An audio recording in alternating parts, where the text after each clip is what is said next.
Wilson Gomes, Natália Pasternak e Marília Sá Carvalho.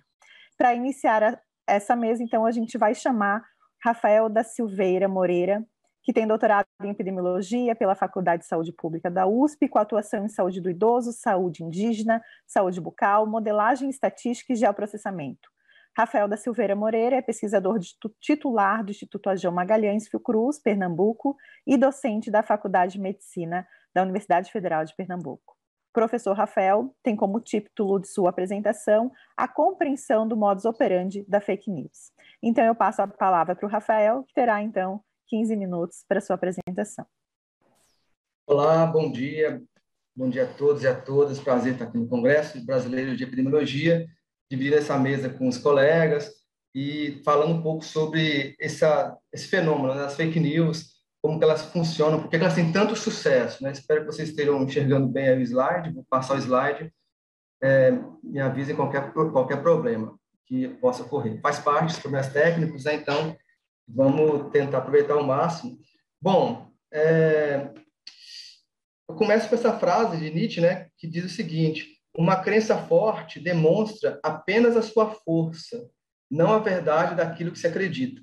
A gente observa isso nas fake news, né? Elas são muito fortes, porém não são verdades. Verdade não precisa tocar elas para serem alvo de crença. E assim, só rapidamente dizendo que, embora a fake news seja um fenômeno recente, a mentira é antiga, né? A gente já tem os próprios sofistas gregos, né, tentando vencer um debate sem compromisso com a verdade.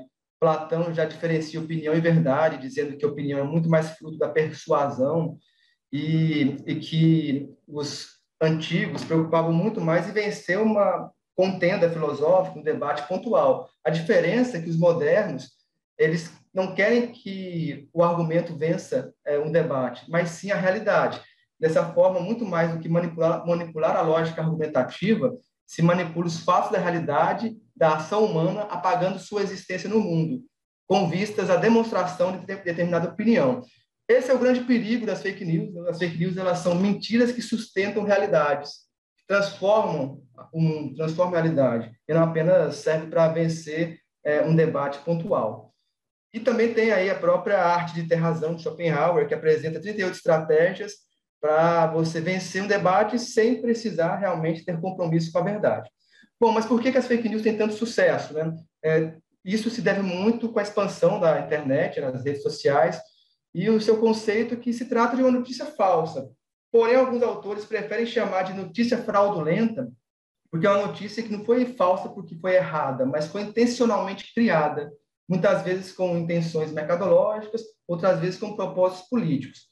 E com as bolhas da internet, os usuários criam essas bolhas a partir de suas próprias preferências, seus perfis, acabam tendo acesso apenas àquela informação repetida, numa espécie de narcisismo virtual, que você não tem contato com o contraditório. Então, parece que o mundo é a ficção que você mesmo escolhe para acreditar. Contudo, as fake news, para serem alvo de uma crença forte, para ter força, sem ser verdade, ela precisa de suporte coletivo, que a torne forte. Afinal, uma mentira apenas para si mesmo, ou para uma pessoa só, não consegue emplacar, né, essa notícia falsa. Então, a gente tem um efeito gigantesco das fake news, que é capaz de decidir eleições, direcionar a opinião pública a favor de um interesse. No caso da pandemia, leva as pessoas a adotarem práticas perigosas ou falsos dilemas, como no começo da pandemia se observava muito: salva a saúde ou salva a economia? Ou seja, a falácia do terceiro excluído. Tudo isso foi muito grave nesse contexto. E para falar de fake news, a gente tem que revisitar grandes obras, principalmente de Freud, que escreveu A Psicologia das Massas, e Gustave Le Bon, em sua obra Psicologia das Multidões, que eles explicam por que, numa massa, o indivíduo suspende a sua postura singular, individual, para adotar outros comportamentos, como acreditar, né, em algum tipo de notícia falsa. Então, o primeiro fator numérico, que produz uma sensação de poder invencível nos indivíduos da massa, a questão do contágio social, né, que passa a dirigir as manifestações das fake news, e as próprias sugestionabilidade, né, o fenômeno da sugestionabilidade, que muitas vezes é uma sugestão contrária ao comportamento quando trata do indivíduo isolado. Então, essas duas citações de Freud, uma de Freud e uma de Le Bon, traz justamente isso. Vejam só, quem quiser influir sobre a massa não precisa medir logicamente os argumentos, mas deve pintar com as imagens mais fortes, exagerar e sempre repetir a mesma coisa. Sendo a multidão impressionável, apenas por sentimentos excessivos, o orador que quiser seduzi-la deverá buscar abusar de afirmações violentas, exagerar, afirmar, repetir e nunca demonstrar qualquer coisa por meio de um raciocínio. Então, são os procedimentos muito atuais, né, que a gente observa já no século 1920, século passado, década de 1920, a gente já observava essa interpretação. Então, é isso. Nas massas, os desejos individuais são suspensos em prol de uma ideologia de grupo. Então, um exemplo muito clássico é o estádio de futebol, né, que todo mundo numa massa, na torcida, hostiliza um jogador negro, por exemplo, imitando macaco, jogando banana, um tipo de postura que a pessoa não faria sozinha se encontrasse uma pessoa negra na rua. Mas como a massa suspende essas amarras sociais, isso acontece muito frequentemente. Então, o que está por trás, né, do movimento de massa? Geralmente, a vontade de uma pessoa para manter essas pessoas, de um líder, né, que mantém as pessoas unidas por um pensamento único, dominante, que busque dar suporte ao desamparo, ao ressentimento da vida ordinária que desenvolve. É necessário um salvador com arquétipos mitológicos. A massa tem um líder, um mito, né, que resista a qualquer confrontamento ou desmistificação de suas verdades. Considerando que existe uma dimensão messiânica, um Messias, né, um líder nesses movimentos, então resta a escolha agora de um inimigo em comum, que vai ser o alvo da vingança e a causa do ressentimento. No nazismo, a gente tem a escolha dos judeus como esse inimigo em comum, resgatando aí uma história antissemita antiga. E no neoliberalismo atual, muitas vezes se escolhe o comunismo, a corrupção, como esse inimigo comum para a mobilização dos afetos da massa. Então, como que é criado esse inimigo em comum? O exemplo do fascismo, já que o fascismo é avesso à ciência e à razão, ele precisa sequestrar a razão por meio dos afetos. Existe um discurso sobre a verdade, sobre uma verdade revelada, que é indiscutível, não é passível de teste. Só é revelado para os iluminados, tem um apelo à tradição, sempre foi assim, vai ser sempre assim. Por isso que Freud cita muito, naquela época, o efeito da igreja e do exército. São duas massas artificiais com um líder que atua muito fortemente na psicologia das massas. Não é à toa que a gente tem hoje no Congresso Nacional as bancadas da Bíblia e da bala. Então, aqui nós encontramos uma das chaves operacionais das fake news. Elas apostam na mobilização dos afetos de suas vítimas. Uma fake news é muito mais competente quando ela atinge mais nossos afetos em prejuízo da nossa razão. Isso explica como o movimento negacionista da ciência vem se fortalecendo a cada dia. Então, ela consegue seduzir nossos afetos justamente porque ela traz uma verdade que se opõe ao meu desejo de verdade, ao meu desejo de realidade. A fake news se constrói sobre uma narrativa que não existe, mas passa a criar ações que existem. Outra obra, para completar essa fala, que traz um pouco sobre a formação das massas, é a obra de Hannah Arendt, em seu livro As Origens do Totalitarismo, que ela diz que o surgimento das massas só é possível quando a solidariedade de pertencimento a determinada classe é eliminada. Ela ressalta que os movimentos totalitários possuem o objetivo de organizar as massas, mas não as classes, como se observa nos partidos políticos de modo geral. Então, frases como "meu partido é o Brasil" são típicas de manipulação das massas, porque você fragmenta a sociedade, isola ela, muitas vezes à custa de um manejo de uma estrutura competitiva, aproveitando a consequente solidão dos indivíduos, que o desamparo existencial, em vez de levar para o caminho da depressão, da solidão, se converte em combustível oposto para o nacionalismo extremamente violento, cenário perfeito para o surgimento dos movimentos totalitários. Então, ela diz o seguinte, que potencialmente as massas existem em qualquer país e constituem a maioria das pessoas neutras e politicamente diferentes, que nunca se filiam a partido. Então, observa o tanto que é atual, o tanto que a fake news tem um terreno fértil no Brasil, nesse cenário em que a gente tem a dissolução das classes e um movimento de massa nacionalista extremo, a ponto de que meu partido é o Brasil. Bom, ela destaca que a propaganda totalitária, para evitar confrontos ideológicos, debates, né, em época de eleição, exige que os argumentos em seu favor sejam impossíveis de verificação no presente, colocando no futuro a revelação de seus méritos. Sendo assim, torna fácil conseguir a adesão das massas em suas profecias. É como se a gente pudesse observar, né, que é possível ganhar uma eleição sem participar de um único debate, já que o presente não precisa ser verificável, é só o futuro. Então, Então, a gente traz aí o exemplo da profecia da cloroquina, que o seu mérito é colocado no futuro, já que no presente ela não resiste à evidência científica. E ainda tem uma gravidade, com o aumento das mortes, a prova da eficácia da cloroquina continua sendo defendida profeticamente, a ponto de afirmarem que morreu porque não usou a cloroquina. Ou até o exemplo que a gente viu recentemente, que o Brasil vai virar uma Venezuela. Se essa profecia ela não pode ser testada hoje, resta apenas a crença que, de fato, ele vai virar uma Venezuela, e isso junta com o medo já alimentado de outras crenças que o indivíduo traz consigo. Bom, é importante a gente destacar que os governos totalitários têm esse esforço para arruinar as instituições democráticas, justamente para tornar verídicas as previsões de destruição quando eles forem destituir de seus poderes. Isso Hannah Arendt falando. Ao agir dessa forma, a profecia se transforma em um álibi retrospectivo, ou seja, o que aconteceu foi aquilo que se havia previsto. Inverte-se o ônus da prova. No lugar do álibi ser o antecedente do crime, ele é construído fantasmaticamente a posteriori para justificar o crime a priori. Então, você tem o crime antecedendo o álibi.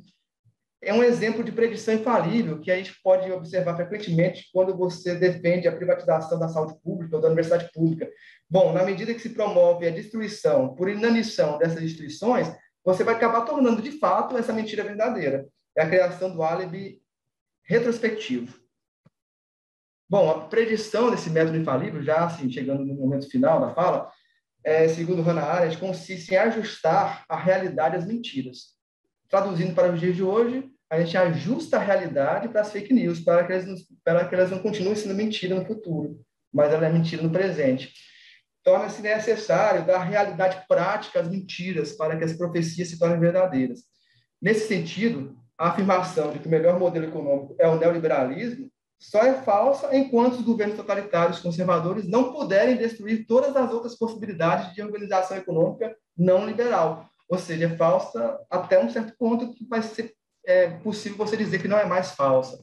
Então, tudo isso é o que traz, né, Hannah Arendt. Outra coisa que ela sustenta nessas bases filosóficas que podem ser usadas nas fake news é que as massas não acreditam nos fatos, não acreditam nas suas vivências, nem nas sensações das suas próprias experiências. Elas não acreditam no que escutam, no que veem, são convencidas apenas pelas suas imaginações, seduzidas por qualquer fenômeno universal e congruente em si. O mais importante na propaganda totalitária é criar uma coerência dos fatos com os sistemas dos quais elas fazem parte.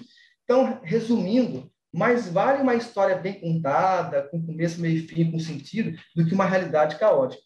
Ou seja, a linguagem das fake news, o que elas falam, não precisa de correspondência com as coisas do mundo. Não precisa de se referirem a nenhum fato experimentado. Basta ter um certo sentido, se encaixar com uma certa lógica, que me faça entender o mundo da forma mais confortável, em sintonia com as minhas crenças. O que a gente chama da era da pós-verdade. A gente tem um cardápio de crenças, você escolhe aquela que mais te apetece. Indo já para as conclusões, então, por fim, a gente pode dizer que a proximidade das fake news enquanto fenômeno de massa com os interesses de uma propaganda totalitária parece bem plausível e viável nas sociedades democráticas, nos quais a substituição da realidade pela ficção totalitária prescinde de golpes de Estado ou ações violentas. A mobilização afetiva dos indivíduos, atomizados no interior das massas virtuais, a forma de disseminação das informações falsas das plataformas da internet, os resultados políticos, econômicos e sociais da construção do edifício da história da humanidade sobre alicerces ficcionais, engendrados de modo totalitário, oferecem os ingredientes suficientes simplesmente para a implantação de um projeto metafísico de governo, no qual a realidade dos fatos históricos sucumbe perante o idealismo e contingência das narrativas coerentes e perfeitas, basicamente intocáveis, pretendidas pelos movimentos totalitários. E aí eu agradeço esse breve momento, me encontro à disposição, meu e-mail de contato, para que a gente possa aprofundar mais esse fenômeno das fake news, entender por que ele tem sucesso e como que ele opera nos dias de hoje. Muito obrigado pela atenção. Rafael, muito obrigada pela apresentação. E agora nós vamos dar seguimento com a apresentação Infodemia e Negacionismo, que será proferida pela Natália Pasternak. Natália é PhD com pós-doutorado em microbiologia pela Universidade de São Paulo, onde é pesquisadora associada. Atualmente é professora visitante na Universidade de Columbia, nos Estados Unidos, professora convidada na Fundação Getúlio Vargas e é colaboradora fixa de veículos nacionais e internacionais. E em 2018 fundou o Instituto Questão de Ciência. Então, eu passo a palavra para a Natália, que fará então sua apresentação. Obrigada, Alexandra. Obrigada, Rafael, pela apresentação. Para falar um pouco de negacionismo e infodemia, a gente precisa entender as bases do negacionismo, principalmente quando a gente fala de negacionismo de ciência. Como assim alguém vai negar um fato que está diante do seu nariz?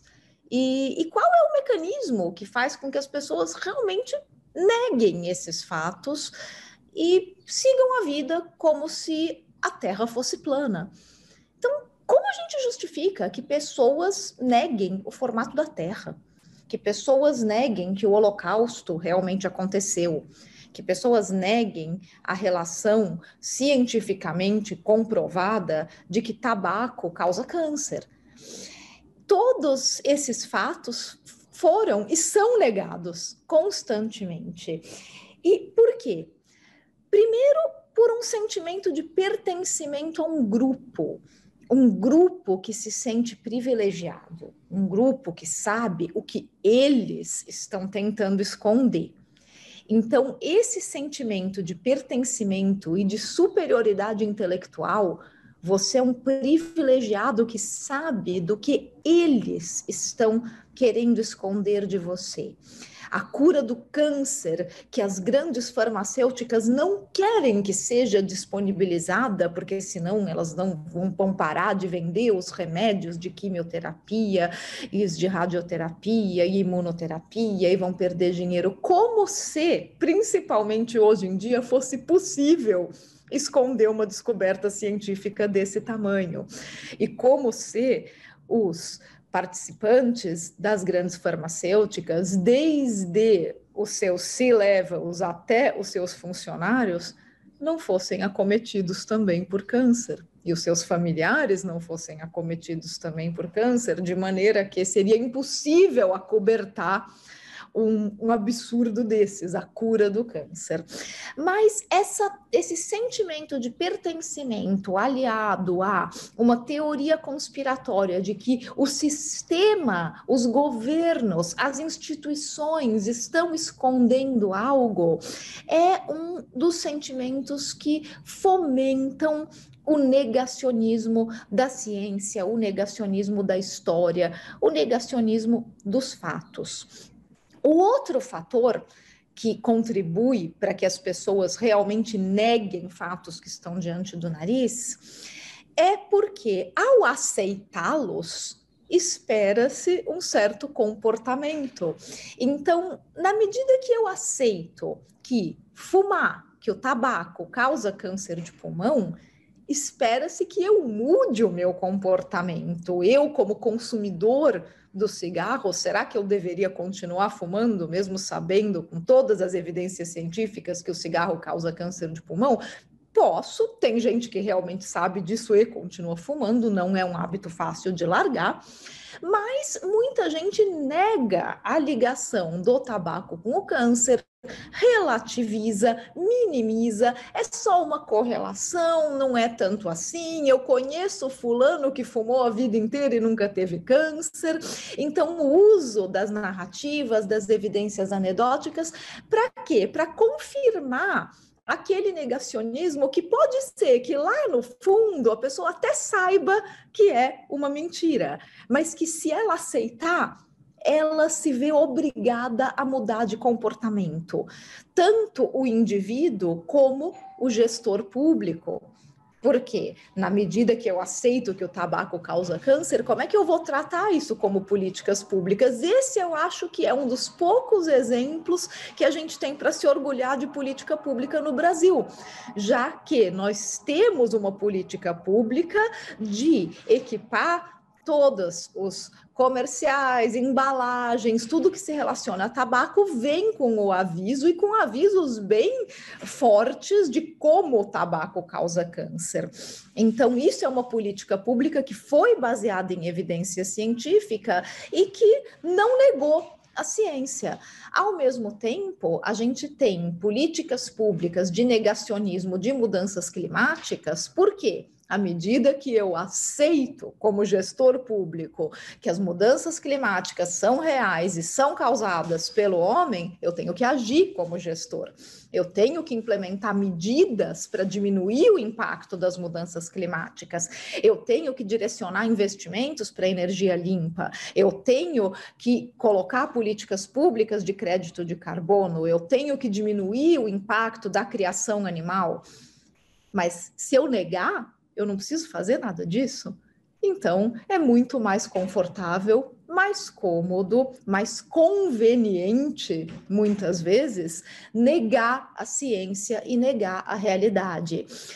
Esses exemplos a gente viu com maestria durante a pandemia de Covid-19, onde o negacionismo no Brasil foi propagado diretamente pelo governo federal e pelo presidente da República.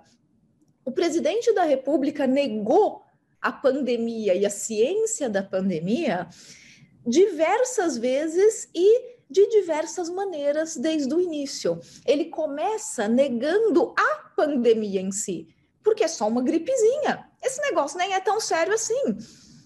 E deixem de mimimi e vamos salvar a economia. Vamos trabalhar. Então, a negação da seriedade, da gravidade da pandemia em si. Foi o primeiro negacionismo propagado pelo presidente da República, ou seja, um negacionismo institucional, um negacionismo que veio do governo federal. Em seguida, o presidente nega a necessidade de investir em medidas preventivas, como uso de máscaras, distanciamento físico e social, porque afinal ele está sendo coerente com o primeiro negacionismo dele, é só uma gripezinha. Então ele nega a ciência que diz, essas são as medidas para conter a pandemia. Não, essas medidas não são válidas, máscara faz mal para criança, distanciamento social é bobagem, vai arruinar a economia. Então ele nega a ciência que existe por trás da epidemiologia e das medidas preventivas. Não satisfeito com isso, o próximo negacionismo é o negacionismo de vacinas no Brasil. Um negacionismo de vacinas no Brasil, que por sorte nossa e por 50 anos de um Programa Nacional de Imunizações extremamente bem consolidado, ninguém ouviu. E o presidente falou que vacinas vão te transformar num jacaré e que vacinas causam AIDS e ninguém está nem aí. A intenção de vacinação do brasileiro é maior do que 95%. É a melhor intenção de vacinação do mundo. Isso é graças a quê? A 50 anos de campanhas publicitárias que começaram lá na época da ditadura, que muita gente aqui não lembra, ou nem tinha nascido, mas que lá, em 73, quando começou o Programa Nacional de Imunizações, que foi consolidado por lei em 75, as campanhas publicitárias envolviam celebridades, atores, atletas. O Pelé participou das campanhas de vacinação naquela época, e depois em 86 com a criação do Zé Gotinha para a campanha de pólio, campanhas publicitárias que envolviam líderes políticos, líderes religiosos, os dias nacionais de imunização, as igrejas participavam dos dias nacionais de imunização, e a imunização no Brasil era celebrada como uma grande festa, e o brasileiro foi se acostumando a se vacinar e a celebrar a vacinação como um direito e não como um dever. Então, por sorte nossa de ter esse programa de vacinação muito consolidado, ninguém ligou para o discurso antivacina do presidente Bolsonaro. Mas em outros países a situação foi bem diferente. E a gente vê hoje na Europa uma recusa de vacinação e a Europa se tornando novamente o epicentro da pandemia por causa do movimento anti-vacinas. Então, não devemos subestimar a força do movimento anti-vacinas, mesmo no Brasil. Ele pode crescer. A gente nunca teve, afinal de contas, um presidente da República falando que vacinas causam AIDS. Isso pode não estar surtindo nenhum efeito agora, porque o brasileiro hoje não está nem aí para um discurso anti-vacinas, mas vai ser a mesma coisa daqui a 10 anos, daqui a 20 anos, se a gente deixar esse movimento crescer.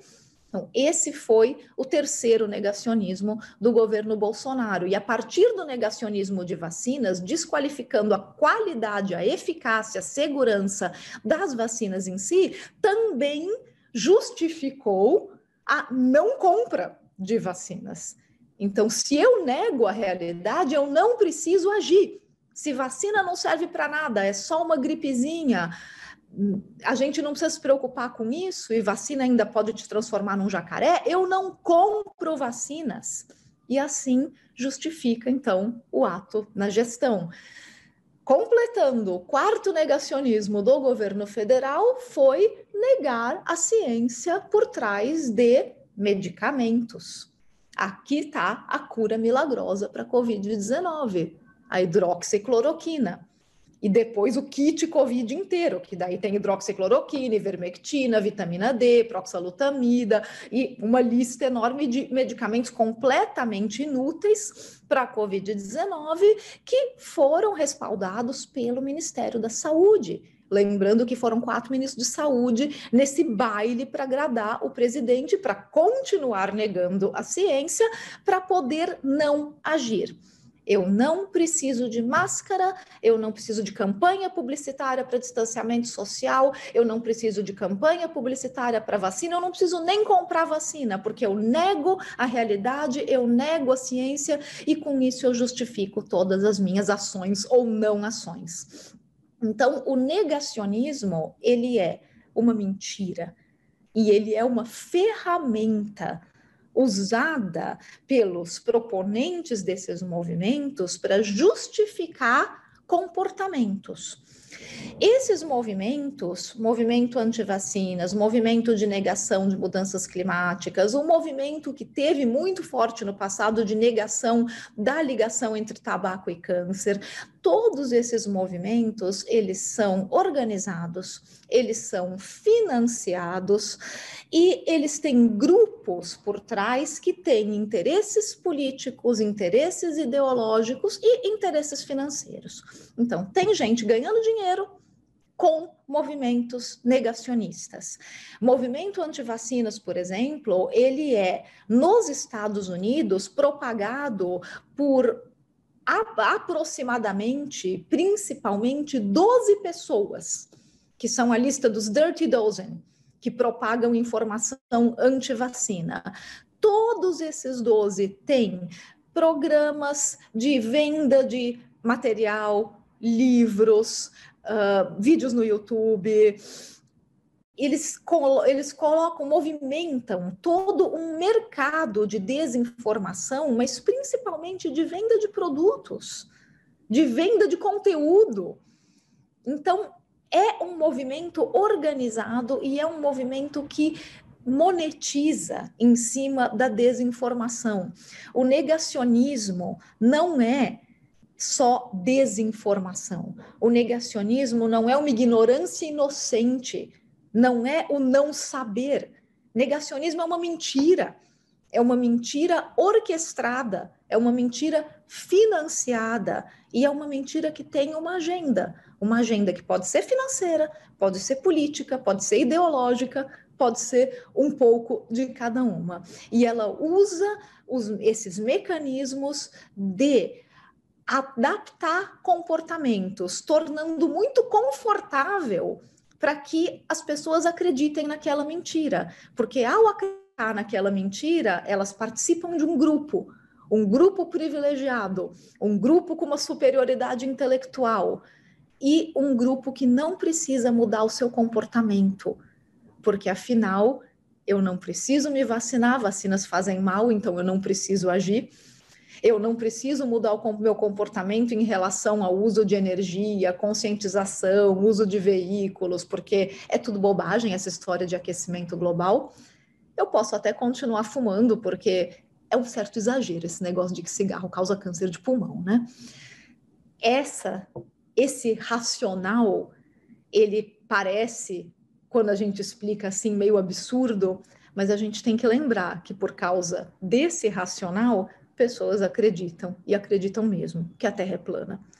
Então, movimentos negacionistas existem, eles são propagados por grupos de interesse, eles representam uma mentira programada para enganar pessoas e, de preferência, tirar dinheiro ou interesse dessas pessoas. O movimento negacionista precisa ser combatido. E se nós, cientistas, comunicadores de ciência, jornalistas, não levarmos esse movimento a sério, mesmo quando, no caso do Brasil, que parece imune ao movimento anti-vacinas, isso não está surtindo efeitos, a gente pode correr o risco de ver os efeitos desses movimentos nas próximas gerações. Então, o momento de agir é quando o movimento negacionista está na raiz. Eu espero que a gente possa fazer isso no Brasil. Muito obrigada. Muito obrigada, Natália, pela sua apresentação. E agora nós vamos dar seguimento com a mesa, com a apresentação de Wilson Gomes. Wilson é professor titular de Teoria e Comunicação na Universidade Federal da Bahia e pesquisador do CNPq-1A. É graduado, mestre e doutor em Filosofia, atua na área de comunicação, nas especialidades de Comunicação e Política e Democracia Digital. É coordenador do INST em Democracia Digital. O professor Wilson tem como título da sua apresentação A Infodemia de Covid-19 e a Comunicação Política. Por quê? Com que propósito? Pode-se fazer algo contra? Professor Wilson, fique à vontade para então iniciar a sua exposição. Boa tarde a todos. É um prazer estar aqui. Queria cumprimentar a mesa inteira, que são pessoas muito nobres, algumas que eu desejar muito ouvi-las, né? É um prazer. E também as pessoas que me convidaram aqui. Rapidamente, já que não temos muito tempo e a fome urge, deixa eu apresentar mais ou menos assim o que eu vou falar. Eu vou falar sobre fake news. Fake news, eu falo sobre fake news. Na área de saúde pública, fake news é um fenômeno de 2020. Na área de comunicação política, que é a minha, fake news é um fenômeno de 2016. Quando chegou para vocês, já tinha 4 anos que a gente sofria esse martírio e a bibliografia, basicamente, do campo já estava formada. Então, primeira coisa é isso. Fake news são um fenômeno social com data de nascimento. Ela nasce em 2016, na campanha do Brexit, no Reino Unido, e na campanha de Trump, exatamente naquele momento. Segundo, nunca se trata apenas de fake news. Fake news é uma parte, a gente está falando de fake news aqui porque é o mais vistoso, provavelmente, mas fake news é um dos comportamentos, digamos, de comunicação política suja que se conhece. Quem faz fake news não entrega apenas fake news, também trabalha em teorias da conspiração, assédio digital, assassinato de reputações. Pergunta à professora Natália Pasternak quantos ataques ela deve ter sofrido, né? Informações contrárias, são informações, inclusive verdadeiras e tal, mas tem uma figura tremenda desse espetáculo todo chamado o médico bolsonarista, que é o sujeito que faz a contra-informação, divulgando informação diferente da dos outros. Antes, o ataque foi a política e a democracia, mas a partir de 2020, contudo, um segundo setor da nossa vida social foi também invadido e dominado por fake news, promovidas e dominadas pela mesma extrema-direita, que antes havia envenenado os ambientes eleitorais com essa técnica, que é uma técnica composta, aí, que eu falei, de manipulação e de enganos. Eu me refiro naturalmente a essa pandemia de coronavírus e ao setor da saúde pública. Foi quando nós descobrimos que não importa o que a gente ache da política, fake news não apenas envenenam o ambiente eleitoral, impedindo informações, decisões políticas bem informadas, também envenenam as pessoas diz respeito à sua própria saúde pública. De forma que nós não sabíamos, em 2020, se o que mais nos matava era o vírus ou se era a infodemia. né, que nós todos experimentamos. Foi quando as pessoas se deram conta de duas coisas que eu acho fundamentais. Primeiro, a política e a democracia não são setores isolados da vida pública, de modo que a gente possa viver ao largo, né, das coisas que acontecem no período eleitoral. Por muito tempo, quase 4 anos, as pessoas lavaram as mãos com relação a fake news. Isso é um problema de política. Nós nem gostamos de política mesmo, então a política que lute e a democracia que lute. Em 2020, a coisa muda. Descobriu que não dá para separar política e democracia das nossas vidas, e aí se descobriu que é possível e foi necessário para a nova hegemonia eleitoral da extrema-direita politizar a pandemia, que foi o fenômeno social mais importante dos últimos 2 anos. Assim, nós vimos todos os recursos que foram usados para a luta política passarem a ser usados para a politização da saúde pública. Mesmos grupos, as mesmas pessoas, com os mesmos fins, os mesmos gabinetes de ódio, para produzir os mesmos resultados que geraram nos ambientes eleitorais, que é o mesmo, impedir a formação de decisões bem informadas, manipular a opinião pública, mentir e enganar. Nas eleições, isso levou a más decisões políticas, porque baseadas em manipulações e enganos. Na pandemia, isso levou a más decisões com relação à saúde pública e individual, portanto, à morte. Pode chamar do que se quiser, fake news, notícias falsas, notícias fraudulentas, etc., etc. Não é exatamente desinformação, né? Porque a desinformação, no máximo, é um dos efeitos da fake news. O propósito de fake news não é simplesmente desinformar, é formar. Não se trata principalmente de fazer com que a informação não chegue, mas se trata de enganar, manipular, de educar, de conquistar corações e mentes. O nome disso é propaganda ou comunicação política maliciosa. Por que isso aconteceu? Bom, desde 2016 há um novo modelo de comunicação estratégica, digital e de extrema-direita. Essa extrema-direita que eu estou me referindo é uma criatura que, do ponto de vista da ciência política, já nasceu digital, tá? Embora ela seja velha nas ideias, ela é completamente digital nas suas possibilidades e nas suas estratégias. Pois bem, esse novo modelo de estratégia digital de extrema-direita, que não apenas colheu grandes êxitos eleitorais, mas também produziu esse enorme estrago na vida pública, na democracia e durante a tragédia sanitária de 2020 e 2021. Isso posto, quando eu digo que é um problema que começa com um problema de estratégia de comunicação, as pessoas fazem uma objeção, de que a disseminação de mentiras sobre adversários e inimigos são comuns à propaganda, né? São comuns à propaganda da comunicação política em geral. E a resposta é, está certo, mas é preciso distinguir a disseminação de informações falsas como um recurso eventual e a disseminação de informações falsas como um recurso permanente. Quando isso é limitado a episódios, nós temos aquilo que em política, em comunicação política, nós chamamos de política suja, que é parte da campanha negativa ou campanha de ataque, que já é uma coisa deplorável. Mas a fase da estratégia de comunicação digital que nós conhecemos, que é esse modelo Cummings-Bannon, né? O Bannon, pelo menos, vocês já ouviram falar, o Cummings é o cara lá da propaganda do Brexit, é da guerra total, em que o padrão da propaganda bélica substitui o bem comportado modelo do marketing político. A propaganda de guerra significa que não há escrúpulos morais, que não possam ser transpostos, que não há ação que não se justifique em função da nobre meta, que é derrotar um inimigo maligno e perigoso. O Rafael falou disso. Sobretudo, significa que, enquanto o inimigo não for aniquilado, não há descanso nem tréguas. A questão é esse ponto. Por que o negacionismo? Por que o anticientificismo é necessário para a extrema-direita? Aparentemente, não há nenhuma razão, correlação entre extrema-direita e cloroquina. Mas por que ela foi estabelecida? Porque não se trata de negação da ciência, é muito mais sério que isso. Trata-se de um ataque virulentíssimo contra todas as autoridades epistêmicas, aquilo que eu chamo, na minha pesquisa, de ceticismo mal-intencionado, ou, uma outra forma, que é crise epistêmica induzida. Essa é a parte destrutiva, para os destruentes. Depois tem a outra parte, que é para se colocar depois, que é uma nova base epistêmica, aquilo que eu chamo de epistemologia tribal. Por isso que é esse contraste que a professora Natália apresentou claramente, entre, de um lado, um ceticismo que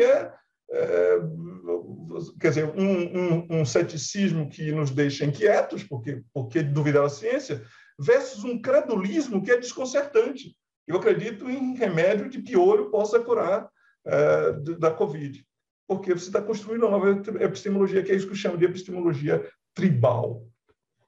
O modelo que eu estou descrevendo aqui, que é o modelo das campanhas de guerra, essa do modelo do Bannon, que é baseada em manipulação e enganos e zero de escrúpulo de consciência, começa em 2016 e opera em 2 frontes. Isso que é muito importante. No primeiro, se trata da guerra de informação em um cenário específico, um país.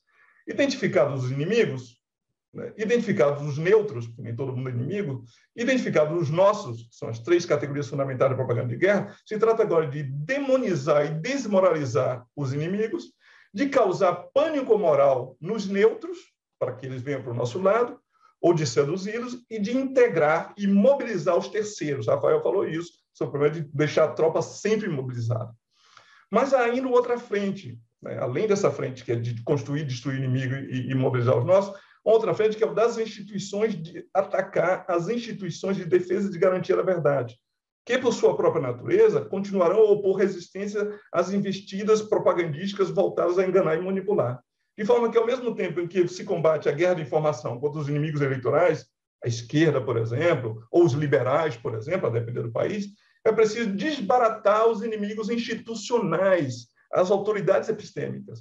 Há que se destruir as bases das instituições epistêmicas das democracias liberais para assegurar as condições para a existência e a sobrevivência em longo termo da extrema-direita. É então que a máquina de propaganda dos estrategistas de comunicação do trumpismo e do bolsonarismo, por exemplo, passaram a trabalhar para sabotar, por meio de mentiras e teoria da conspiração, a confiança em todas as instituições liberais, inclusive a ciência, inclusive os intelectuais, inclusive a universidade. O propósito é inocular reiteradamente o ceticismo e a desconfiança contra elas, é invalidar, por difamação, por satanização que seja, todas as autoridades epistêmicas que ameaçam a legitimidade e a plausibilidade da extrema-direita. Para quê? O que se põe no lugar? Aí que vem o papel do médico bolsonarista, do cientista bolsonarista, na epistemologia tribal.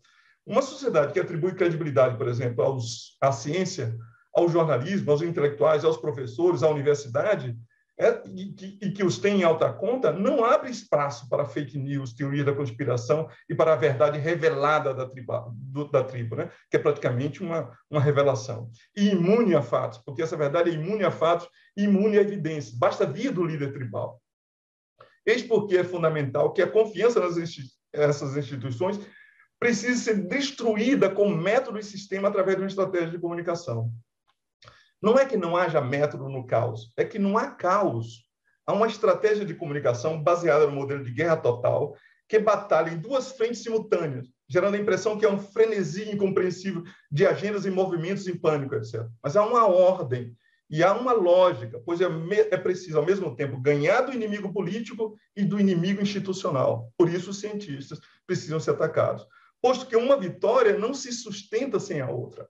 Olhar bem, entretanto, vão ver que se trata sempre de uma velha conhecida que antigamente respondia pelo nome de propaganda, só que agora está vestida para a guerra digital. Foi assim que foi gerada e alimentada essa infodemia de que nós estamos falando. É isso.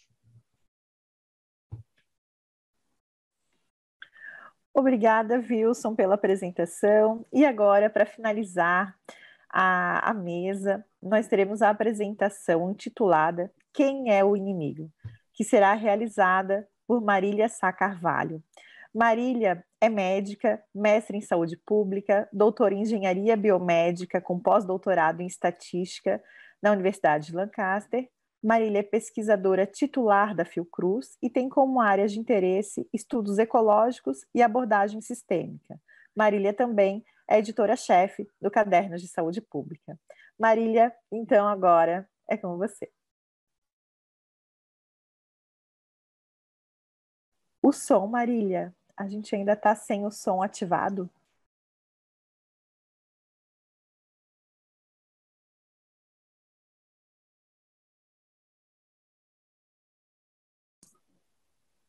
Entrou? Obrigada, Alexandra. Muito bom estar aqui. Eu estou super feliz. Agora, como vocês viram ela falando do meu currículo, eu sou uma pessoa da área de quantitativos, né? O que eu estou fazendo aqui discutindo com essas pessoas que têm essa vasta experiência e esse estudo todo? Bom, então eu vou contar um pouquinho de onde que eu venho e por que eu estou aqui também e as coisas que têm me passado pela cabeça. Deixa eu compartilhar.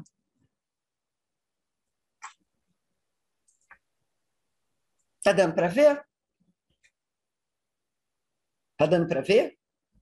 Bom, eu vou tocar.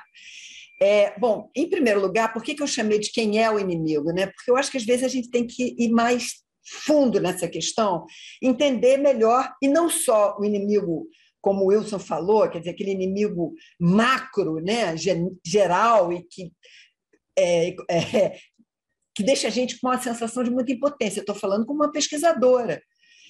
O que a gente pode fazer é a angústia que nos dá, né? Então, é um pouco em cima disso que eu tentei trabalhar essa apresentação.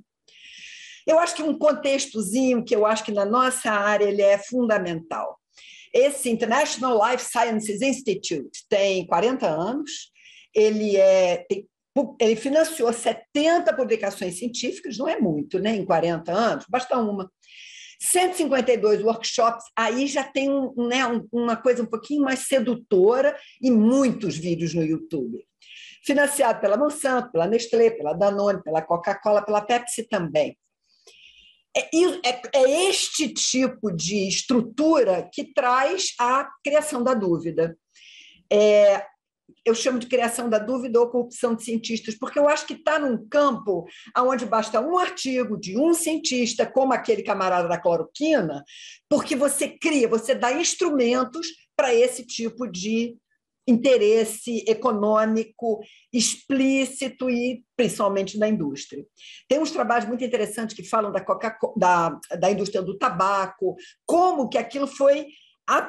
A indústria do tabaco foi pega no contrapé, foi pega ainda no momento em que essas coisas não estavam tão claras, mas a partir daquele momento, não, quer dizer, nenhuma outra grande campanha de saúde pública conseguiu resultados tão positivos como foi a Convenção Quadro, como é até hoje a questão, as leis todas antitabagistas, né? Aí, isso aí saiu hoje, gente, eu não resisti. Médica faz o alerta, vacina é genocídio. Eu vi isso hoje, pode ser que já tenha mais tempo rolando. Então, é a figura da autoridade, né? E é assim que se constrói a ideia de que, não, eu não estou falando sozinho, né? É o negacionismo construído, aspas, usando um discurso científico, que deixa a gente muito inseguro, né? Deixa a gente muito desconfortável. Bom, e isso vem acontecendo em torno de grandes problemas. É vacina, aquecimento global, a questão dos ultraprocessados, né, da nossa área tão importantes, o tabaco, os agrotóxicos, ebola, é muito interessante, porque entrou toda uma desconstrução e uma desconfiança do governo, das organizações internacionais. Tem esse artigo recente do Vladimir Safatli, em que ele discute a questão, não, porque as pessoas ficam falando que não devemos usar a palavra genocídio. Como assim é genocídio? Então, é toda a lógica de um lado, de criar dúvida, e em todos esses exemplos você criou a dúvida, e do outro lado, da geleia geral, né? Quer dizer, nada antes que se torne aquela verdade absoluta e que desconstrói, inclusive, o lado que está querendo dizer, não, a ciência existe. Eu falo como editora do Caderno de Saúde Pública, eu falo como professora do programa de pós-graduação da epidemia, e eu falo como uma pessoa que tem frequentado as escolas públicas do Rio de Janeiro, falando com alunos, crianças pré-adolescentes. Meu feijão com arroz é o nosso feijão com arroz, é artigo, é aluno, é tese, apresentação em congresso, como a de hoje. Bom, e eu vou dar um exemplo que me encantou. Ela é uma aluna, a Karen é uma aluna da pós-graduação, terminando o doutorado, e a gente fazendo uma discussão num curso, né, sobre fazer o resumo da tese, de fazer a divulgação da tese, que virou obrigação, e ela trouxe o seguinte problema: doença falciforme que tem uma mortalidade de internação no Brasil muito acima, e uma idade mediana de óbito muito abaixo dos outros países. E tem a questão do acesso, né? Por exemplo, essa hidroxiureia é um medicamento que melhora muito os sintomas e certas internações, enfim, relacionadas à doença falciforme. Bom, a hidroxiureia antiga, a hidroxiureia baratinha, 100 cápsulas, R$250, na bula não consta anemia falciforme. Ela é uma doença para vários tipos de câncer. Só tem um fornecedor. Por que, então, que a hidroxiureia não é muito mais usada se ela ia prevenir o adoecimento mais grave e o óbito? Em 2002, ela foi recomendada para tratamento pelo Ministério da Saúde. Em 2010, sai uma portaria com protocolo clínico. Nós estamos em 2021. Né? Só entre 2008 e 2010 são 8 anos. 2010 até agora são 11 anos. que está acontecendo, né? Será que o problema é de baixa magnitude? Não, não é. Está disponível no SUS, mas só naqueles centros especializados de difícil acesso. Eu fui fazer uma buscazinha rápida, né, no PubMed, de doença falciforme e racismo. 6 artigos publicados no último ano. E quase nada em anos anteriores, né? Na verdade, é o racismo escondendo a sua cara. A doença falciforme, ela é uma doença de preto, né? Ela não é uma doença grave, importante, que é dor desgraçada. Não. Ela se torna uma coisa, entendeu? Não é tão importante. E isso aí, sem ser explícito, né? Isso aí desta maneira. Esse folder é o que a Luna está fazendo para... Ainda está em processo de criação. A gente, no final, vai passar para uma galera especializada mesmo lá da ENSP, que nós somos amadores, né? Que eu acho muito interessante a ideia. E vamos tentar trabalhar essa questão do racismo, não apenas, somente nas grandes manifestações antirracistas, mas, sabe, no nosso cotidiano, miudinho, do dia a dia e na ciência, que eu acho que é e na prática da medicina, né? Como é que a gente fala? Não tem receita, eu quero aprender, se alguém souber, eu também quero. E para quem falar? Né? Isso são todos os trabalhos com quem eu estou envolvida em torno dessa questão da divulgação científica ou apropriação pública da ciência. O pessoal da casa de parto vai falar para quem que quer defender casa de parto. Cesárea depois da cesárea, que é uma mentira, vai falar para quem? Fizemos um filme sobre pré-natal em indígenas aldeadas. Essa modelagem matemática é lindo, gente. É um matemático, um físico, na verdade, falando assim, dá vontade de chorar por conta de todo o esforço feito na vigilância da Covid, não aconteceu. Vacina, já está chegando a desconfiança da vacina no povo brasileiro, né? Chegar numa escola com crianças, 7ª série. Eu tenho que parar aqui, porque eu botei para me avisar. E que chegando lá, assim, a gente perguntou, vem cá, quem é aqui que tomou, que não tomou vacina, vai tomar? Aí uma criança levantou o braço assim, eu não tomei. Mas por quê? Porque é minha mãe. Sabe, está chegando. E aí a resposta que a gente dá é, gente, pelo amor de Deus, eu já tomei 3 doses, por que vocês não tomaram? Mas enfim, por onde que a gente caminha, né? E como é que a gente... Em cada pequeno trabalho, artigo, tese que a gente está envolvido, tem que trazer e tem que saber quem é o inimigo. Porque se a gente não sabe claramente quem é esse inimigo, eu acho que hoje a gente teve uma excelente apresentação da Natália e do Wilson sobre quem é este inimigo, nós não vamos ter condição de enfrentar, né? A gente tem que saber quem está do outro lado. E as perguntas, eu acho que isso também é muito importante. Quando você está trabalhando com um aluno, mas vai fazer divulgação, como é que eu vou fazer divulgação? A primeira questão é, por que você quer fazer divulgação? Para quê? O que isso adianta? Porque sem tomar consciência disso, não adianta. Quer dizer, o aluno, ou a gente, ou enfim, todos nós, a gente precisa saber para quê. Qual é a ação que eu quero em torno daquele meu produto, que é um artigo, que é sei lá o quê, e o que é possível também, porque, né, tem um limite para aquilo que a gente está no cotidiano. É muito comum que no final dos resumos, se eu leio 500 artigos por semana, no final dos resumos tem assim, e este trabalho é muito importante para o SUS. Ok, eu acho que a maioria dos trabalhos tem um valor para o SUS, mas não pode ser assim, né? Tem que ser mais preciso, tem que ser mais direcionado e tem que se tornar uma ação que seja possível. Quem é o inimigo? Tem um inimigo geral. O racismo é um inimigo da humanidade, em cada contexto, onde é que ele está. E, por último, a discussão de para quem que eu vou falar, né? Também é uma pergunta essencial. Agora, tem uma pergunta que eu acho que é a mais importante para a gente, né, cientista. A gente se pergunta o tempo inteiro, né? Será que vale a pena? Será que adianta alguma coisa? Dá uma sensação de, é tão pequenininho que eu posso fazer, né? Desse tamaninho, sabe? Vale a pena? Eu encontrei esse post aí da Amy, né, Westenveld, muito interessante. Eu traduzi uns pedacinhos de tradução livre, bem livre, porque eu acho que ela fala para aquilo que nós, cientistas, precisamos pensar. Ela diz o seguinte, da raiva, ela diz de uma maneira muito, muito intensa, né? Vê a ignorância cínica e teimosa, que aí, no caso, é aquela ignorância construída, né? A criação da dúvida que transforma a incerteza em arma. Ela diz que também tem raiva dos cientistas, dos cientistas e das instituições, porque falar a verdade é desencorajado, a não ser que dê um artigo, dê um grant, né? Como é que os cientistas podem ser ouvidos se a gente mesmo tem medo de falar, e de falar alto? Olha, ela diz assim, eu tenho muito medo de me deixar sentir raiva, porque eu sou uma cientista, além de tudo, é uma cientista mulher.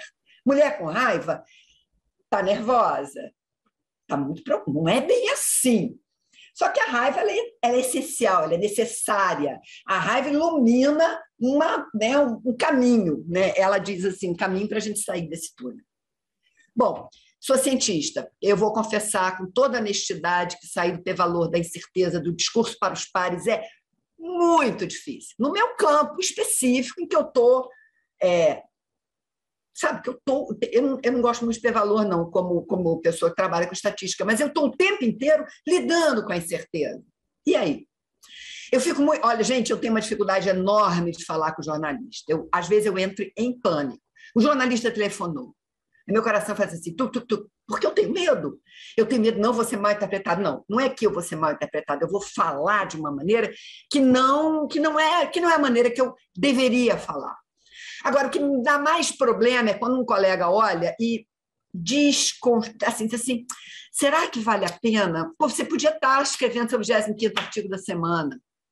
E pior é quando é aquela crítica sutil. A sua linguagem não está muito precisa. Você não passou claramente aquela ideia? Não passei claramente. E aí? Como é que a gente resolve? Como é que a gente lida com isso? Essas referências são, assim, mínimas, né? Esse documentário, Fact versus Fake, é muito bom, porque ele traz essa discussão toda com um vídeo, né? Esse livro da Triunfo da Dúvida é o que eu acho mais interessante, né? A mentira da ciência e o dinheiro, dark money, né? E é isso, gente. Muito obrigada. Eu confio na ciência, eu acho que a gente vai virar o jogo. Eu acho que os alunos da gente são mais valentes do que a gente. Obrigada. Demorei? Não, né? Não, foi ótimo, Marília. Muito obrigada pela apresentação. E vale a pena, sim, e vale a pena porque nós estamos todos aqui, né? As apresentações foram todas excelentes. Agora a gente encerrando, né, todas essas apresentações, nós vamos abrir para o debate. E eu falo para vocês que aqui desse lado, né, nesse papel de moderação, tentando não quebrar os protocolos, mas é importante registrar que vocês são inspiradores, todos que estiveram aqui hoje nessa mesa. E essas apresentações elas foram muito boas, foi muito bom escutar todos vocês. E esse sentimento também que está aqui desse lado comigo, eu estou vendo que está sendo compartilhado pelo público.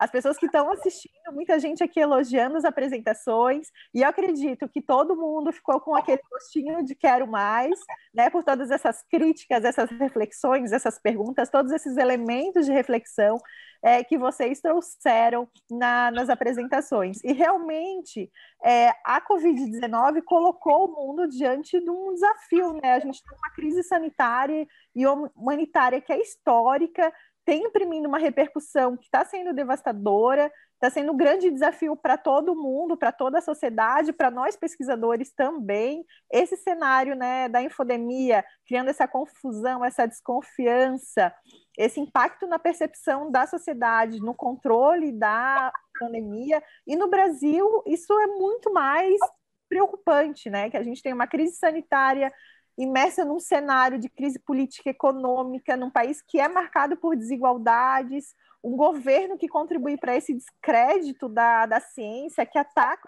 os pesquisadores. E isso foi muito bem colocado por todos vocês.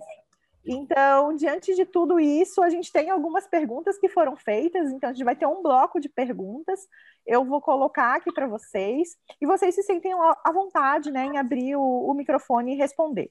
A primeira pergunta foi de Alessandra Pellini, da CEINFO, da Secretaria Municipal de Saúde de São Paulo, e ela coloca: como explicar para a população o risco atribuível entre fumo e câncer de pulmão maior que 95%? O Daniel Levantal, ele fala: por que os brasileiros aprenderam a encarar a vacinação como um direito e não um privilégio? O Daniel coloca também que ele entende que a ideia de dever ela é pouco atraente. E como ele mora nos Estados Unidos, e ele colocou que os Estados Unidos tiveram acesso à vacina contra a Covid-19 antes do resto do mundo, eles ainda, mesmo assim, eles ainda continuando afirmando, né, a nossa liberdade de não nos vacinarmos. Então, esse discurso, né, da liberdade.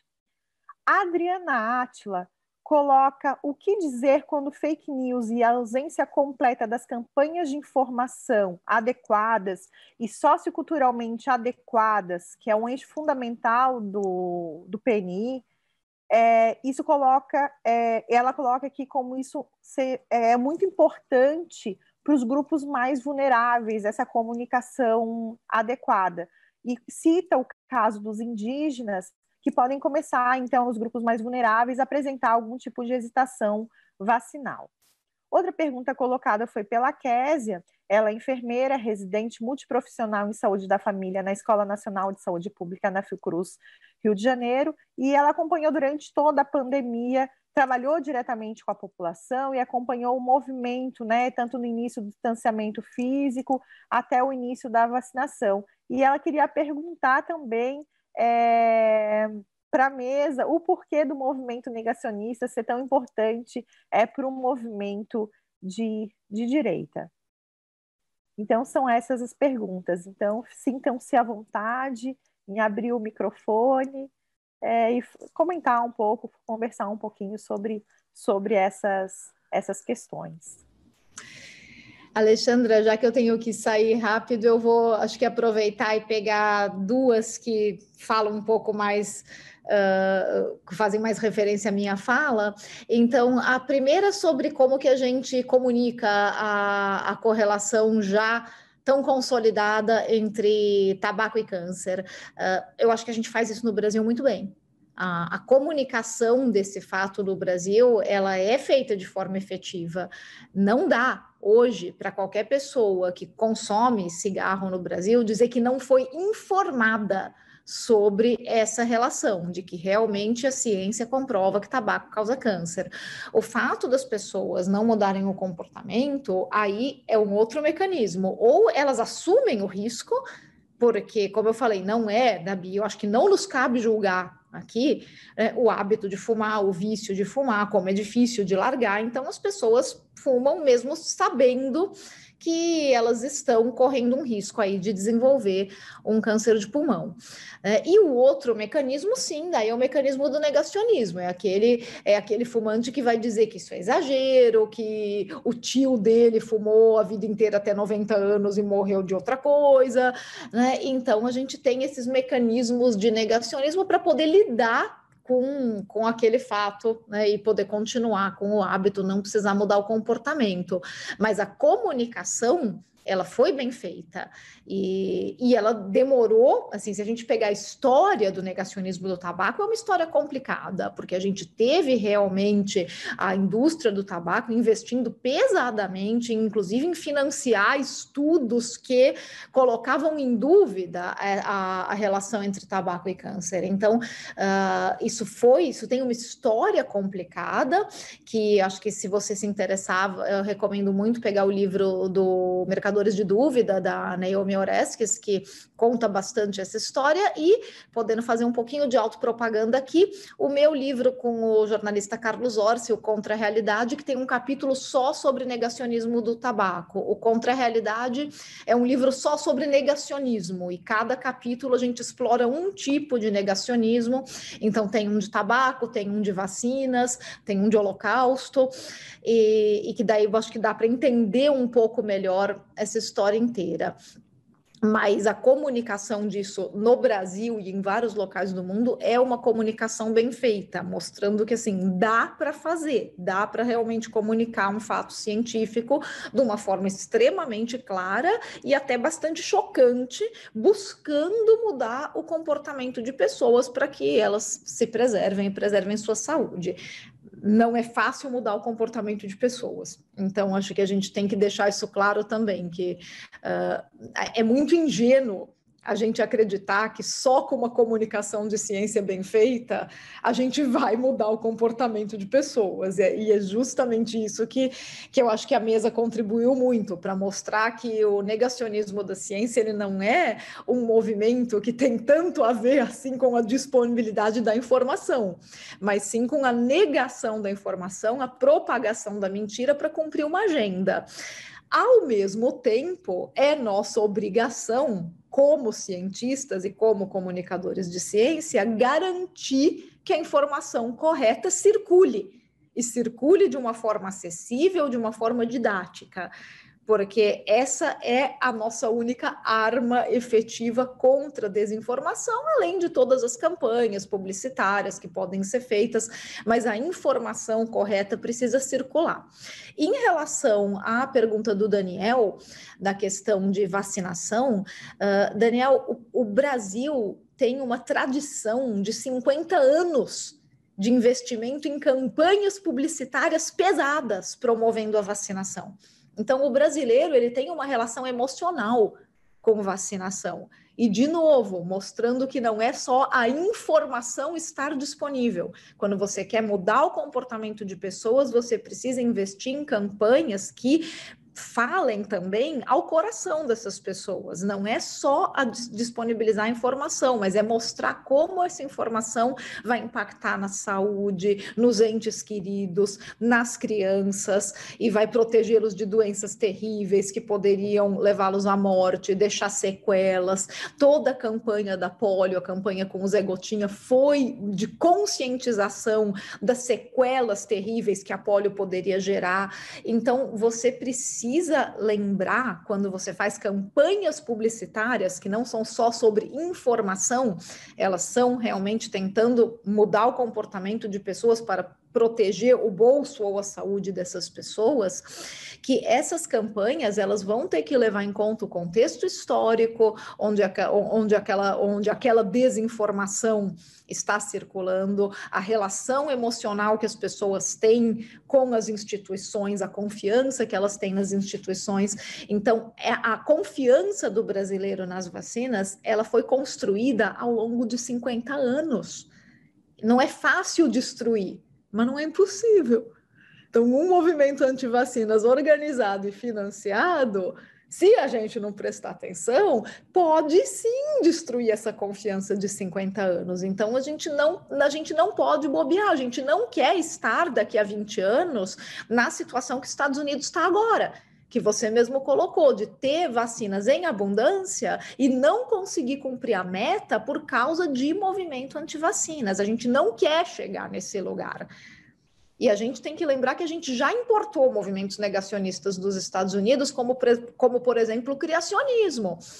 Então, a gente tem que tomar cuidado para não importar mais um.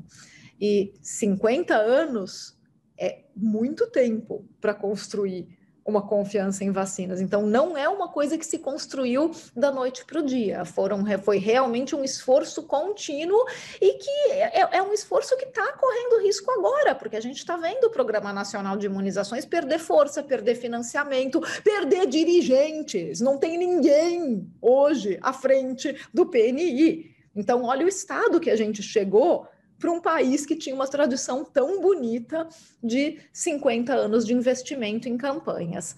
Então, fica o recado aí, né, um pouco apocalíptico, mas para realmente a gente ficar atento, porque esse sucesso que a gente está vendo hoje da vacinação no Brasil é fruto de 50 anos de trabalho. Se a gente parar o trabalho, esse sucesso pode ser engolido por um movimento negacionista. Muito obrigada, Natália, muito obrigada pela tua disponibilidade, a gente sabe que tu vai ter que sair daqui a pouquinho, né, mas a gente te agradece pela tua participação, por todas as tuas colocações, é sempre muito bom te escutar. Pessoal, quem quiser abrir o microfone para a gente continuar o debate. Eu abri o microfone e queria falar pouquinho. Uma coisa, Natália, eu acho que destrói, aquilo que foi construído em 50 anos pode ser destruído em 2, tá? Ou em 5. Destruir é muito mais rápido, né? A gente está vivendo isso. Essa história de eu estar numa turma de crianças, numa escola da Zona Norte do Rio de Janeiro, de 12 anos, e uma criança levantar a mão e dizer, eu não vacinei porque minha mãe não acredita ou não confia. Gente, eu fiquei agoniada. O meu primeiro trabalho foi com PNI, tá? Fazendo capacitação de pessoal na rede no Brasil. Aquilo me deixou muito agoniada, né? E eu acho que a gente está muito perto de uma situação onde, se a gente não encarar, é rápido, destruir é rápido. Queria fazer só um comentário sobre a questão da liberdade individual. A liberdade individual... Olha, minha mãe dizia, teu direito termina onde começa o direito do vizinho. Só que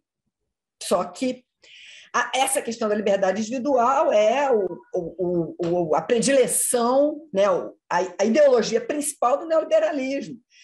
Margaret Thatcher, não existe sociedade, só existem indivíduos. Não sei se essa citação é correta, mas eu ouvi dizer dessa maneira. E eu acho que isso é a coisa mais difícil de você enfrentar.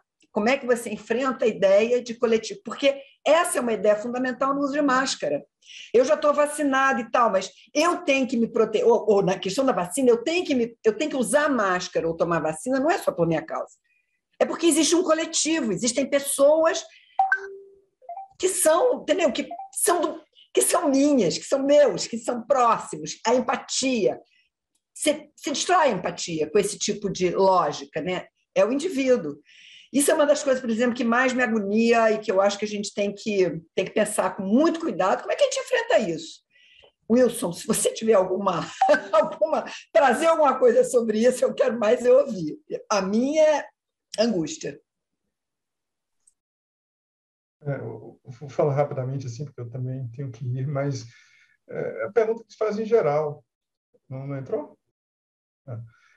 É a pergunta que se faz em geral. Assim, é a primeira vez que eu venho numa sociedade científica de saúde, mas eu falo constantemente, pelo menos umas 5 ou 6 vezes ao ano, com as autoridades da área eleitoral. E é a pergunta que todo mundo faz: como é que você se defende disso? Como é que se protege disso? E aí tem várias tentativas de método de vamos entrar fazer jornalismo digamos, agência de checagem de fatos, ou vamos ter educação digital, o jornalismo vai responder a todas as fake news e tal, que são métodos de enxugar gelo, não tem jeito, não tem solução para isso. Acho que o único meio que se pode fazer é continuar produzindo boa informação de qualidade. Segundo, é preciso ocupar os espaços, os pesquisadores, os divulgadores científicos precisam ocupar os espaços onde essas coisas estão sendo disputadas, né? O sentido, a interpretação, os enquadramentos da coisa. Porque enquadrar uma questão de vacina em termos de liberdade ou de ausência de liberdade, quando você poderia introduzir um outro enquadramento, né? Nós sempre adotamos aqui com relação a outras coisas, como a solidariedade ou outras coisas mais. Então, esse terreno é um terreno em disputa. É preciso ocupar esse espaço. Muito cientista que não gosta de ocupar esse espaço, muita gente de ciência que não gosta de ocupar, ou não pode, ou não consegue, etc. Mas precisa ocupar. Então, por isso mesmo foi precioso, aí em 2020, o surgimento dessa nova geração de comunicadores científicos, né, com a própria Natália, que de repente, né, recebeu muita atenção e foi capaz de produzir coisas com essa atenção que lhe foi dada. Essa é uma outra alternativa, não tem jeito. A terceira, que eu acho que talvez seja mais eficaz, é a responsabilização. É o que eu digo para o TSE. Se você vai atacando uma fake news ali isoladamente, é como você atacar o sujeito que vende crack na esquina. Isso não resolve nenhum problema. Se a gente for prender todo mundo que divulga fake news, a gente vai prender as tias da gente, né? E eu não quero que minha tia seja presa. Então, não é esse o ponto. Você não vai resolver problema algum, né? Você tem que ir atrás do grande produtor de fake news, né? E há um grande produtor de fake news. É como a cadeia da droga. Tem um sujeito que tem um laboratório, que produz a coisa, e tem um grande traficante. Depois tem um pequeno traficante. Aí tem tudo, né? Tem o sujeito que faz toda a etapa, aí, todos os elementos digamos, da etapa da distribuição, mas tem que ir atrás do grande traficante. Eu acho que o grande ataque a fake news, quem fez, foram duas instâncias aqui no Brasil. Uma foi o próprio ministro Alexandre de Moraes, do STF, quando identificou quem financiava fake news, identificou parte dos grandes produtores de fake news, né, alguns influencers pesados aí, etc., e meteu na cadeia alguns, né? Simplesmente isso, ou processou, etc. Esse que mandou processasse, então, esse foi, de fato, um barata-voa que aconteceu, que foi muito importante, né? Portanto, se sabe quem são os grandes produtores. Eu tenho um Instituto Nacional de Ciência e Tecnologia e a gente faz raspagem, monitoramento de dados o tempo todo, a gente sabe de onde parte. Todo mundo é capaz de saber. A autoridade também é capaz de saber. Então, é preciso atacar o grande fabricante. Isso não é uma atividade voluntária, um sujeito que dá na veneta, gravar um vídeo e faz. Não, isso é sistemático, isso tem dinheiro, isso é financiado. Seguindo o dinheiro, se chega no grande fabricante de fake news, né? Inclusive desse tipo de fake news. Viu que, mexendo nisso, descobriu que não só, tem laboratórios grandes financiando determinado tipo de coisa, né? Hoje que o Globo está dando isso, porque, enfim, tiraram uma censura o STF tirou uma censura de umas matérias do Globo sobre quem era o responsável pela grande disseminação de fake news sobre isso. É preciso atacá-los. A outra que teve grande influência foram as próprias empresas de plataforma, porque como o jogo se dá em plataformas digitais, quando a empresa de plataforma simplesmente ou deixa de remunerar, porque fake news dá dinheiro, né? O cara não faz por voluntário. O cara tem um YouTube e ganha a vida fazendo fake news, né? Quando deixa, não é mais possível ganhar dinheiro com isso, como o YouTube fez com alguns disso aí, pronto, o sujeito cessa, porque ele tem que viver de alguma coisa, né? Então, ele cessa, ou o cancelamento de contas, né? Pessoas foram banidas, inclusive o presidente da República, no caso dos Estados Unidos e tal, etc. Então, assim, não é que nós podemos fazer grande coisa no sentido que é o combate, ali vamos disputar com o cara, fechar cada boca de distribuição de fake news, entendeu? Não, não é isso, mas tem os grandes traficantes. O problema do Brasil é que uma parte dos grandes traficantes de fake news, eles não são imputáveis, porque não são facilmente alcançáveis. Porque, por exemplo, é uma parte da elite política que se elegeu à base de fake news. Portanto, eles são beneficiários de fake news, inclusive o presidente da República e a sua família são beneficiários disso. Então, é muito difícil, mas é isso. Por isso que o STF vai atacando pela beirada, né? Atacando o Alan, atacando o Olavo, vai fazendo esse tipo de coisa. Então, não é um modo de resolver o problema das fake news de saúde, é um modo de lidar com as fake news em geral, porque ninguém faz só fake news de saúde. Faz fake news de tudo que é benéfico àqueles aos gabinetes e à indústria de fake news. Fake news é um ato industrial hoje, é um movimento industrial. É o que eu posso dizer, tá? Então, Wilson, obrigado, muito honrado de estar aqui, tá? Vou ter que sair daqui a pouco. Wilson, muito obrigada pela tua presença. Tu comunicou aqui para a gente que tu vai ter que sair daqui a pouquinho, né? Mas a gente agradece muito a tua participação, foi excelente te ter aqui com a gente. Não sei se alguém mais tem algo a pontuar, o Rafael. A gente ainda tem mais uns 6 minutinhos de transmissão. Até mais. Eu queria comentar, eu acho que foi a pergunta de Kézia, né, que colocou sobre por que os movimentos de direita se beneficiam mais com fake news. É interessante essa questão, porque Hannah Arendt traz, na origem do totalitarismo, ela critica muito o bolchevismo, né, como ela chama o regime de Stalin. Então, ela critica muito o movimento totalitário bolchevista. Então, ela coloca exemplos também de totalitarismo, de propaganda totalitária em movimentos stalinistas e também nazifascistas. Então, é interessante saber que a propaganda, né, o fake news, a propaganda totalitária que usa, né, a fake news tem muita utilidade para propaganda totalitária, existe em qualquer tipo de movimento. Agora, é claro que um movimento com inclinação para a direita, né, ele se aproveita porque ele investe muito no individualismo, né? Ele investe muito na fragmentação da sociedade, né? A gente tem aí um exemplo muito interessante agora, recentemente, do poder, né, das fake news, no sentido de que da força que elas ganham quando você, por exemplo, não defende a realização do censo do IBGE.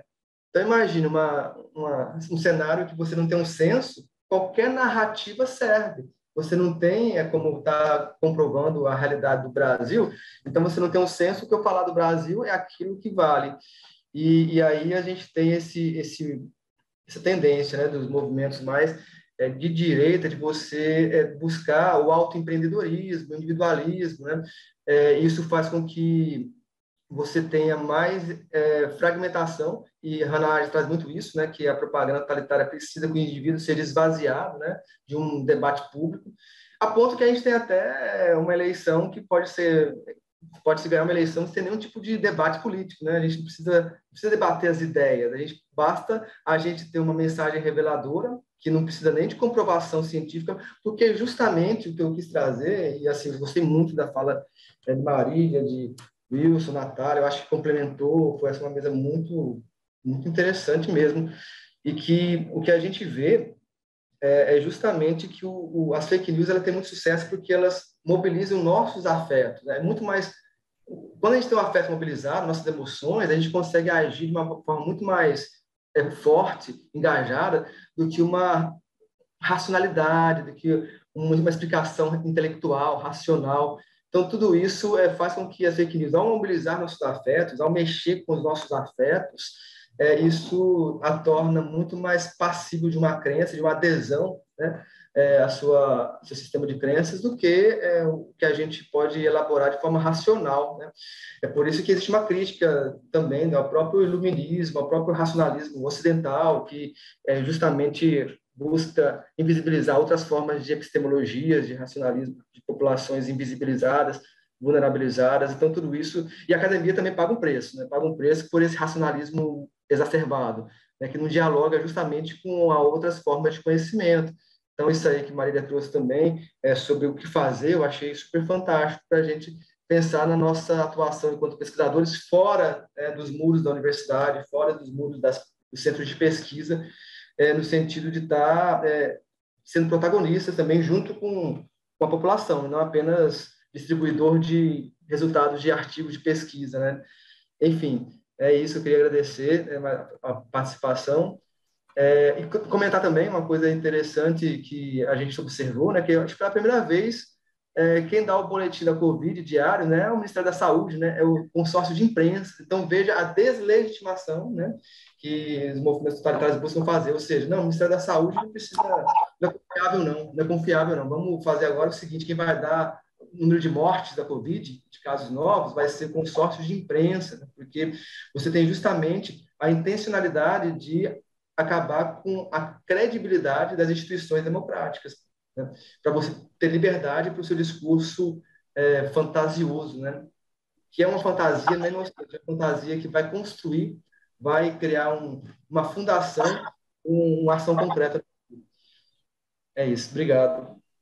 Posso falar um minuto? Ainda dá tempo? Temos mais 3 minutinhos, pode ir lá, Maria. Um minutinho. Eu adorei a fala, bom, eu gostei da fala de todo mundo, mas essa última fala do Wilson, sei lá, me chamou muita atenção, porque ele está no centro dessa discussão. Então, ele fala em STF, ele fala em combater sei lá, o produtor, né, enfim, de desastres. Maravilhoso. Eu não organizo passeata, eu vou a passeata. E isso é o lado de que eu, Marília, posso fazer. Eu achei fabuloso o que ele falou, meu Deus do céu, ainda bem que existem essas pessoas. Mas eu acho que a gente também não pode se desresponsabilizar, entendeu? Nós temos que estar trabalhando no cotidiano. É igual assim, passear lá no parquinho com o meu cachorro, né? E que vem alguém e fala de vacina, não vou brigar, estou aqui com o cachorro, não estou afim, mas sempre dá para caminhar um bocadinho, né? Mais uma vez, aí eu concordo com o Rafael, não adianta ir à racionalidade absoluta. Dá para brincar, dá para fazer um pouquinho de ironia, porque não adianta, não é por aí, né? Mas sempre tem alguma coisa que a gente pode fazer. Eu acho que a gente, cientista, precisa estar nesse cotidiano. Era só isso. Gente, muito obrigada, adorei. Eu estava muito insegura, para ser franca, eu estava muito insegura, porque não é as coisas que eu realmente estudo, né? Mas eu adorei. Ótimo, Marília. Então, pessoal, a gente tem 2 minutos para terminar, então, a nossa transmissão. A mesa foi excelente, acho que o debate também foi fantástico. Infelizmente, o nosso tempo acabou, mas o Congresso continua, a gente vai ter outras mesas, conferências. Eu quero agradecer a organização do Congresso, a disponibilidade do Rafael, do Wilson e da Natália, que já saíram, da Marília também. por estar aqui com a gente, podendo compartilhar os conhecimentos, os estudos, as reflexões.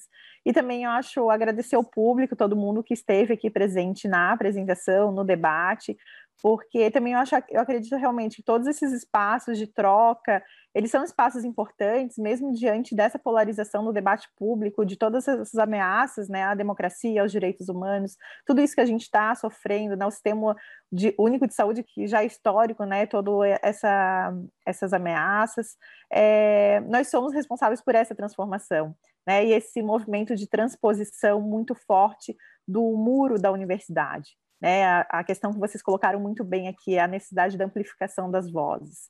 E usando muito o que a Marília colocou para a gente fechar, então, essa nossa transmissão, vale a pena, né, Marília? Então, eu acho muito obrigada mais uma vez a todos, e a gente tem uma responsabilidade em salvar vidas, em fortalecer a confiança na ciência, e esse papel de todos nós. Então, vamos lá, pessoal, que vale a pena. E nós encerramos, então, por aqui a nossa transmissão. Muito obrigada a todos.